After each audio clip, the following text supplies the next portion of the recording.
Hey there, creepy peeps. Welcome to my channel. If you are new here, welcome back. If you're returning, what's up? Today is another Masters of Horror episode, and we are going to be talking about Eli Roth.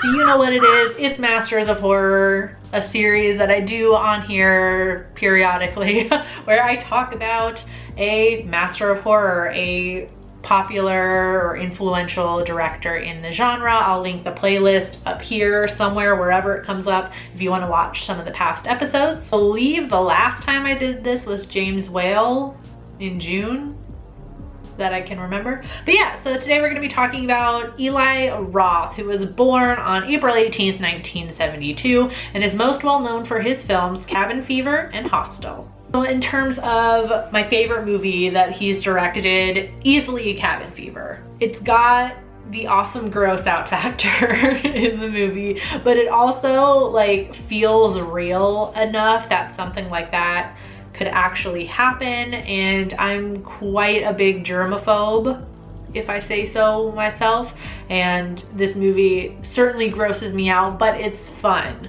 Like, do you know what I mean? It's fun in a way that Eli Roth movies are. You're gonna see a pattern in the movies I talk about, that like his movies are just like gleeful in how gross they are. That leads me into my favorite scene from one of their films. This one, I have to give it to this whole train station sequence in Hostel. This is towards the end of the movie where Paxton has rescued Kana from the hostel. Not really, but you know what I mean. Kana sees her reflection and she sees her disfigured face because unfortunately she's had like her eye ripped out of the skull, and yeah, she's not looking great, but she sees her reflection and she can't take her disfigured face, and she throws herself in the front of a train that is pulling through the station. And it's like, I feel like it's a nice gut punch scene because they've both made it out. They made it out of the building. They made it away from the building. They are so close to freedom. All they got to do is sneak on the train, and Kana just can't take it and jumps in front of it. And it's a nice gut punch because it's kind of frustrating that she could have made it.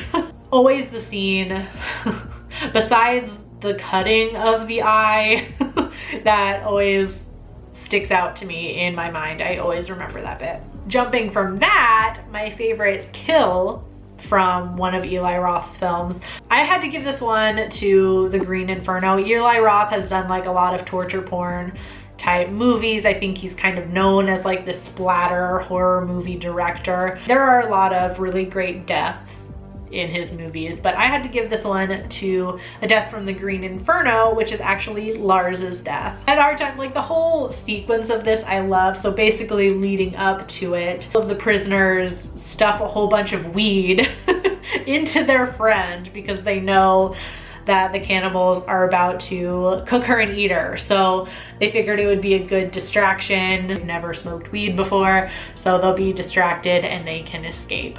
Like 50% of the prisoners escape, but Lars ends up getting left behind. And of course, a couple of the cannibals come to the cage, and Lars effectively kind of like distracts them for a little bit because they are high out of their minds. But one side effect with smoking weed is that you get the munchies. So a bunch of the cannibals eat him alive because they get a wicked bad case of the munchies. Only in an Eli Roth movie do you have a cannibal eating somebody alive because they're high and they have the munchies. Like, it's delightfully disturbing. You know what I mean by it's like a gleeful death? Like, it's if it was just the cannibals eating him alive, it would be scary and disturbing, but because they're high, it just makes it delightful in a way that you'd never think something like that could be delightful.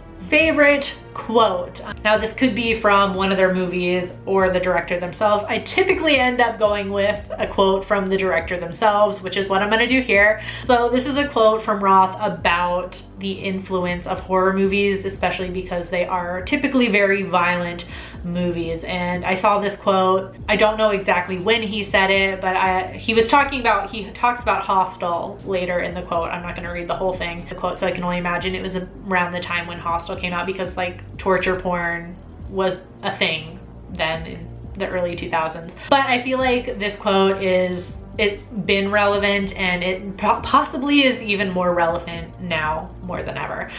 So the quote reads, "There's not a single instance of a horror movie actually causing any violence. People know it's fake, that's why they allow themselves to enjoy it. It helps them deal with their own fears, the fear of things beyond their control.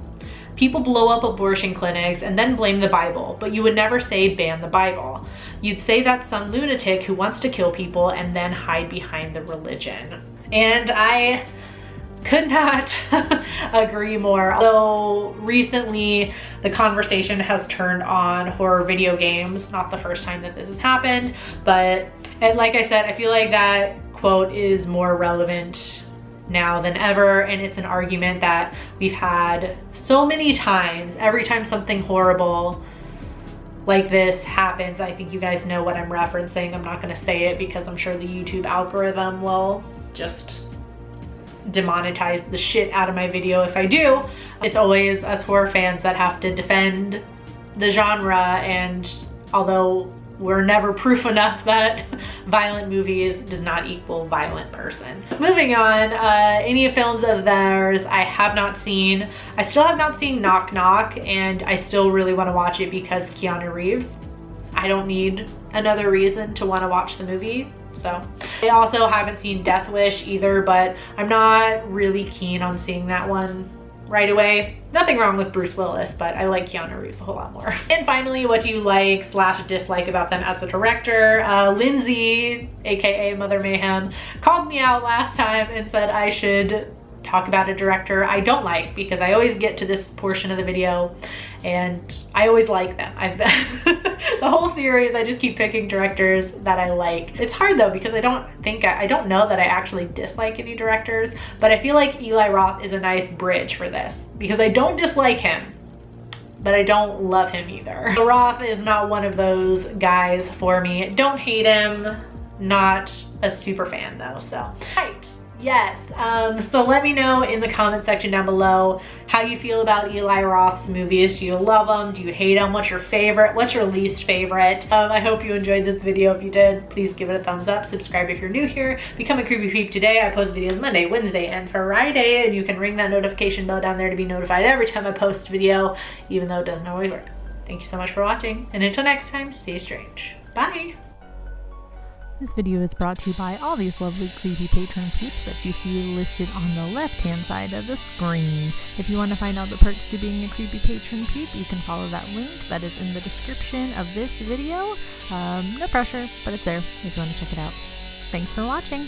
Bye!